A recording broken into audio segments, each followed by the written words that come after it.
हल्का सा विचार करने की बात है। एक बाप अपने बच्चे को दिन रात मेहनत मजदूरी करके बहुत अच्छी शिक्षा दिलाता है। कम से कम 15-16 वर्ष तक अपने बच्चे को पढ़ाता है। लाखों रुपया उसकी फीस पर, ट्यूशन पर लगाता है।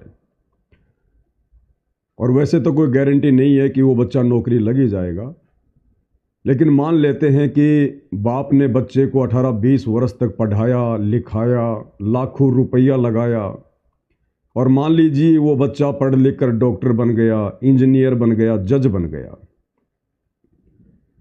और वो बच्चा नौकरी लगते ही, क्योंकि मृत्यु का तो कोई भरोसा नहीं है, हम मृत्यु लोक में रह रहे हैं, इतनी मेहनत के बावजूद मान लीजिए वो बच्चा अचानक से बीमारी से या एक्सीडेंट में मर जाता है।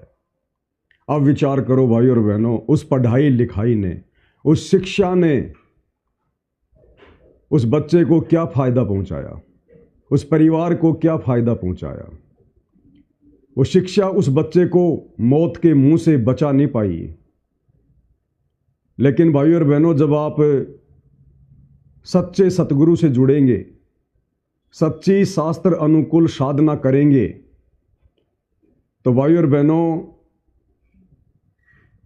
हमारी जो अकाल मृत्यु हो जाती है अचानक से, सच्चा सतगुरु हमें अकाल मृत्यु मरने से भी बचाएगा।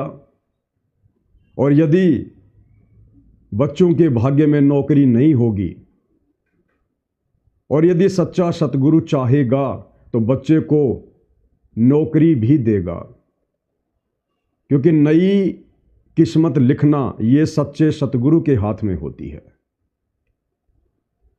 अभी 99% दुनिया अध्यात्म से अपरिचित है, अनजान है, और आम सामाजिक व्यवहार में जो देखती है, बच्चों को पढ़ाना लिखाना, नौकरी लगाना, और बच्चों से केवल एक ही उम्मीद करना कि नौकरी लग पैसा कमा, नौकरी लग पैसा कमा, तरीका चाहे कुछ भी हो। हमने धनवान बनना है, समाज में हमने इज्जत कमानी है, बड़ी कोठी बनानी है, लंबी कार लेकर आनी है। पूरी दुनिया इसी माया की भाग दौड़ में दौड़ लगा रही है, और अचानक से कब उनकी सांसें रुक जाती है, कब उनकी मृत्यु हो जाती है, कोई भरोसा नहीं। और मिलना वही है जो उन बच्चों के भाग्य में है।